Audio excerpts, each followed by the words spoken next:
Hi everybody, Dr. Straub here. I'm going to be walking you through that cohort lesson plan that I was mentioning before. The video will start with where you can access all the information on D2L. Then I'm going to show you the lesson plan template. Then I'm going to show you a PowerPoint template, and hopefully that is a great starting point for all of us. So if you look at your screen, this is what you would all see when you log in. And the very first thing you would do is click on Content and go to the lesson plan module. If you're not sure where that is, it's over here on the side. Lesson plan modules at the bottom. Now we get over here. I've already made a couple of updates, so I took out that first lesson plan I was going to have you do, and I updated the rubric. You can definitely review the rubric on your own time, but it's right here, 5 points for each of these various items, plus an opportunity for 5 points to your overall grade if you decided to film this lesson and upload it to the discussion board, or Dropbox, to the Dropbox right there. All right, so for content specific, here are the resources that I've uploaded for you. There are lesson plan suggestions. There's a link to teaching tolerance.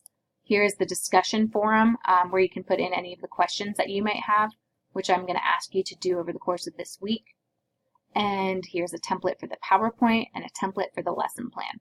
So we'll go ahead and start with the lesson plan template. Okay, so I made up a name, the yellow group, but you can have whatever name you want, and that's totally on you, but you're going to be working in your small cohorts, and you're going to put all of your names, first and last. I just went ahead and put my family, so there's a bunch of straws up there, but just so you can see what it can kind of look like. Then you put your class section, which is the same for all of us, and a lesson title.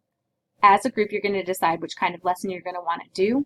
A lesson about race, a lesson about class, a lesson about biological sex, a lesson about gender, a lesson about sexuality, a lesson about environmental justice, just a lesson about the material that we review in class, but something appropriate for elementary school kids. And yes, all of these topics are appropriate for elementary school level students. So, after you fill all that in, you're going to be putting in your essential questions. You need one or two, oh my goodness, one or two. So if you want to stick with one, go for it. And when you get to teaching tolerance, you're going to see them, they'll be providing a lot of essential questions that you can just take. But if you wanted to create your own, an essential question is essentially an open-ended question where everybody can have a different answer. So if I were to ask you, how do I have privilege when others do not? I might talk about my privilege as a professor over my students, or I might talk about my privilege with my race, or I might talk about my privilege in terms of being able-bodied, but that is true to me, and it might not be true to you. So an essential question is something that can be answered individually, and there's not one right answer. Then as you continue down, you'll notice the objectives section. My lesson plan is a little bit intense, but I'm trying to make it as easy as possible for you to work through. So there are little helpful links and little helpful images that will hopefully guide you through this process. All right, so for the objectives, you need to have a maximum of 3, and they go up in rigor, meaning the first one will be the easiest, then it will get a little bit more difficult, and then it will get a little bit more difficult still. The easiest ones are the ones down here. If you don't like this Bloom's pyramid, there's a Bloom's wheel that I absolutely love. It just didn't fit into my template as easily. You would just Google Bloom's wheel. Or if you have your own resource for creating objectives, that will be fine as well. But you're going to start off with a simple one. So identify, or define, or describe. And then you're going to be getting a little bit more difficult later on. So those are this kind of level. So it's explain, relate, compare and contrast. It's just a little bit more critical thinking is involved. And then you can stop there. Or if you wanted to, you could push it up to this evaluate or create level, and that's going to be where students are really, really, really using their critical thinking skills to justify or to design. They're going to be doing something really intense. And all of those would be related to your topic. Now, there are so many different kinds of lesson plan templates, but for me, I love 5E. I'm sorry, I apologize. I love the 5-step lesson plan. There's also 5E, there's workshop, there's a bunch of different ones that you could do, but for the purpose of this class, we're going to go with the 5-step. So step 1. Step 1 is a warm-up. And you'll notice that there's a space for you to just have basic instructions. Students will be analyzing a quote, interpreting a video, something there. For student actions, using sentence stems, they'll do this. They're going to be doing this independently. You're going to try and think about what you want students to look like, sound like, and do. And that's going to go in the student actions. And the same is true for teacher actions. What are you going to be doing? Are you going to be circulating? Are you going to be standing back? Are you going to be supporting students that need it? What are you going to be specifically doing? And ding, ding, ding, ding, you're going to see your very first link right here. If you were to click on this link, you would come to a page that is Checks for Understanding. Throughout the course of the lesson, you're not meant to just talk to your people or talk at them. You're meant to kind of interact. So you would have some sort of check for understanding. It could be really, really simple, like the fist of 5, thumbs up, thumbs down, where I would be like, all right, we just talked about the warm-up. How comfortable are you with that? Thumbs up, you get it. Thumbs down, you don't. Ready, go. And then I would kind of watch my students to see where the majority was. That's a simple CFU. It's not the best. It's not the worst. It's on here, and you would just add in the ones that you would want to do. A really good one is whip around. That's a think, pair, share, take and pass. There's just some really, really great ones on here. And there are some complicated ones, so it's just a resource for you to use. All right.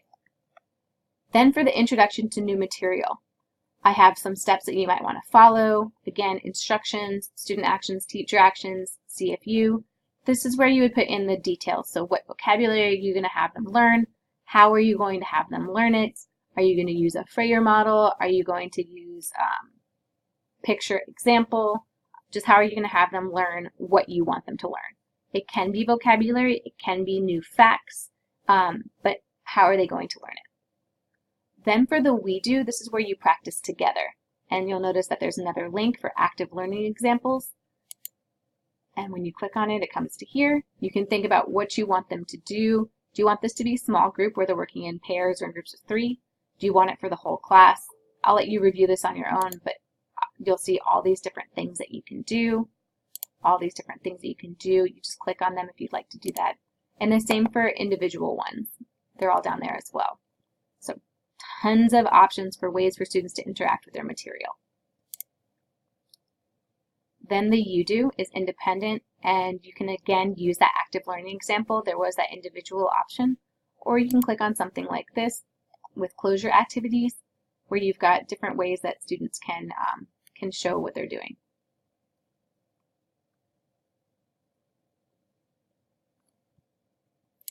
So essentially a ton of options. Overall, the main thing that I'm looking for is that you've thought about what students are looking like and sounding like and doing, what teachers are doing and sounding like and looking like.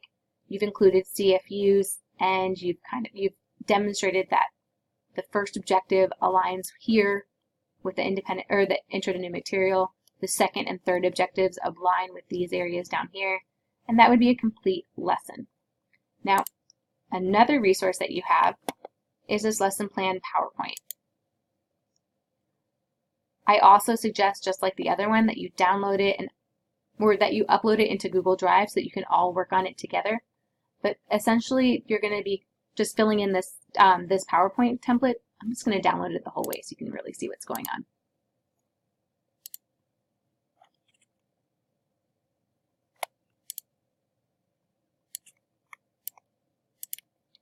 You'll notice at the bottom that there's a section called Notes, and I do want you to fill those in. This one's really simple. You would add your title. If I was doing gender, it would be gender studies. If I was doing elementary education and race, but you would just put in your title there. Then you'll notice the warm-up section. In this section, you would add your warm-up. This is typically a video analysis, a photo analysis, or a quote analysis. The purpose of the warm-up is to get the students engaged in the topic. Any details or instructions that the professor needs to understand the expectations for the warm-up go here. So I tell you what the purpose is on every single slide. You just add in your details here. Again, I tell you what the purpose is, and you can read through this on your own time. LJ, WBATs, lumberjacks will be able to. You can change it to students will be able to if you'd like, but this is here. Intro to new material is that very first one. Again, the purpose is included. The group activity, the purpose is included. the independent activity, the purpose is included. I would like you to add in notes so that as I'm looking through your PowerPoints, I know exactly what's going on. You may just want to copy and paste from your lesson plan, or you might want to type it in, but that's totally up to you. So now, where to get started?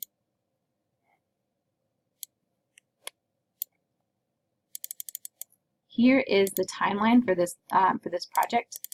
This week, I uploaded a video for you, and I'm going to have you go to a discussion board where you check in with your group, decide how you want to stay connected, Google Drive, GroupMe, etc., and you decide or start to think about the questions that you have about this project. You post that all to the discussion board. The week of November 4th, you've decided what your topic is, and you've looked through Teaching Tolerance for some suggestions. You've maybe done some Google searches to see what they have to pop up. There's no need to reinvent the wheel. We're just going to show that you can process it. And by this point, you'll have also looked at a Rethinking Elementary Education document for this class. You can see kind of the level of analysis and critical thinking that I want. For the week of November 13th, you can schedule a time with me if you'd like. I've reserved November 14th all the way, and by then you can show me the PowerPoint or the lesson or the materials, anything that you've created, and talk through it with me in via Zoom or just on the phone. And then the week of December 2nd, you upload your lesson plan and your materials to Dropbox and to a discussion board, because some students might want options for extra credit. And what they would do is they would watch your lesson or look at your lesson and complete it on their own and upload their deliverable. I will also give you extra credit, obviously, if you put that video into your lesson or into your Dropbox. So that's the timeline. And then the last thing is I just want to show you the resources. I told you that there was a link to Teaching Tolerance. So when you click on it, it gets here to this website. You could sign up and get some free resources. I think I'm already signed up. I'm not. So you would create an account, and you can build a learning plan here. I'll let you play around on here on your own. But for build a learning plan, you would go here, you would name it. So if you've already decided it's about gender, you'd put that here. You'd pick your grade level. Let's do 3 to 5. And then you would kind of pick where you wanted to go, lower level to higher level. So we'll just pick justice. And this is where I told you the essential questions were. So here are some examples that you could add. You can view even more. And any of these questions that kind of align to where you're going, this could work, and you would include this in your essential questions part of your lesson plan. And it can also go in your independent practice. Here's where we go. You can choose your topic if you'd like. You can choose texts to include. And they even give you options that you can choose. They give you tasks that you can do. Here are the options down below. So they just have a whole lot here to help build your lesson plan. And you would just modify this and pull it into our lesson plan template. Oh, look, fourfold vocabulary, a way to teach vocabulary. There's so many different options down here, so I definitely think that you should pick this out for sure. All right, use this time now to, again, go to that lesson plan module. If you have any questions, you would click on this discussion board, and you can start a new thread with questions that you may have. The thing that I'm going to do after I stop this video is I'm going to put up your list again with the names of everyone who's working in a group together. So you can, if Amy is in a group with Sandra, Sandra knows that she just needs to look for Amy and make sure that you're all connected before you get started on this lesson plan. All right, I'm excited to listen to your questions. Thank you so much. Bye.